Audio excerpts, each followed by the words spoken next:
The Mandela effect explained. He's on the board of SpaceX, Tesla, Synthetic Genomics, which is Craig Venter's company, is trying to build artificial life, and D-Wave, and that's it. And this is his particularly poetic way of framing the difference between the machines we build and conventional computers.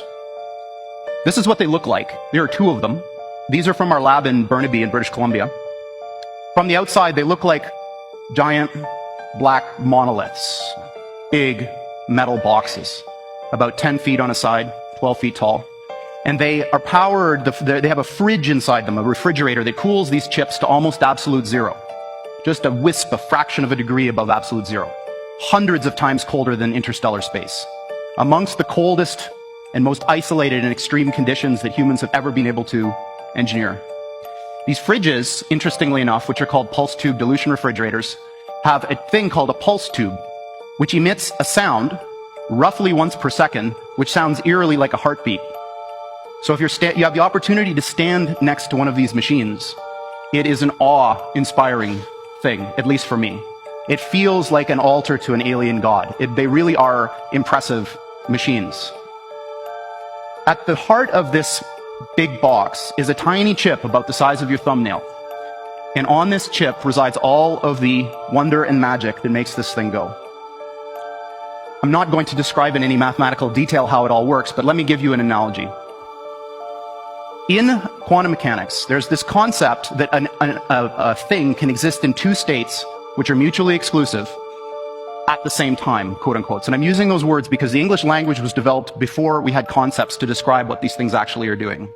But I'm going to give you a roundabout way of understanding this.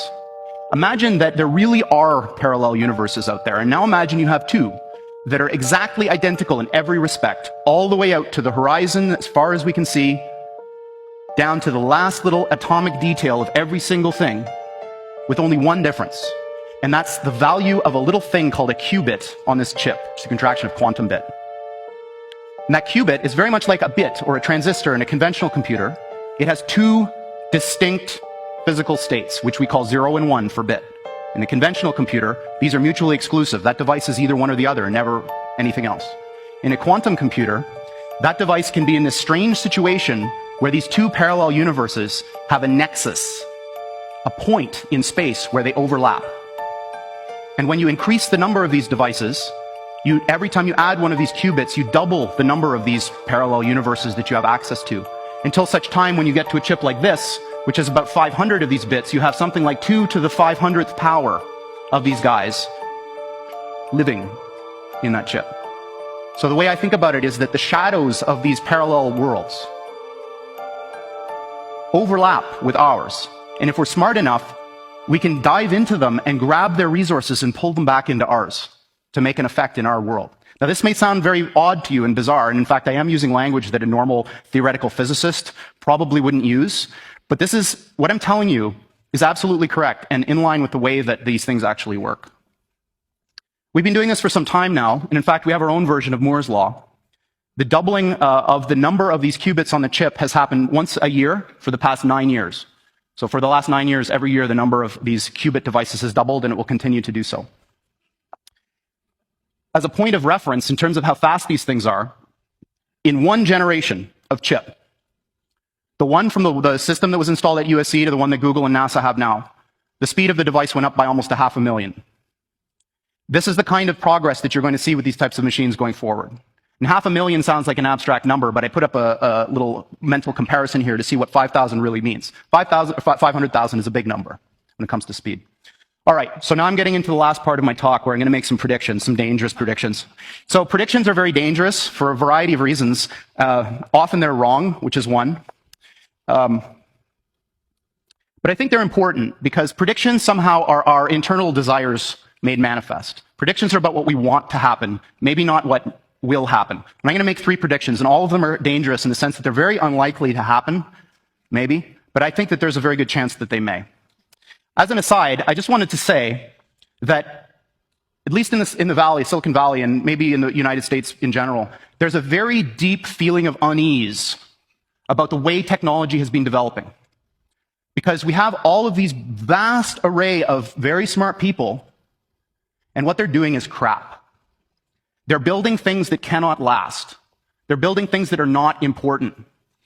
This is a little bit of a controversial point of view, but I believe it.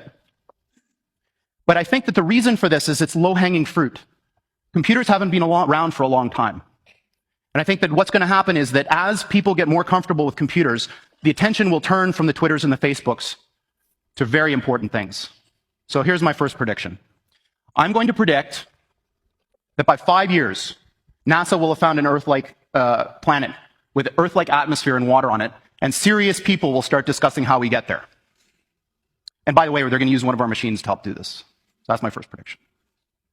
My second prediction is that this business of parallel universes is going to turn out to be very important. This picture that I've got under here is what's called a gravitational lens. When Einstein proposed his general theory of relativity, it came with a bunch of experiments that you could use to test it. And one of them was that if there was a point of light very far away and a galaxy in the middle, that galaxy should bend the light, and you should see a ring. And this was eventually observed. And I think what's going to happen is somebody is going to come up with an experiment to test this reality of these things. And we're going to be able to do so. My third prediction that I'm going to end on is the most important of all.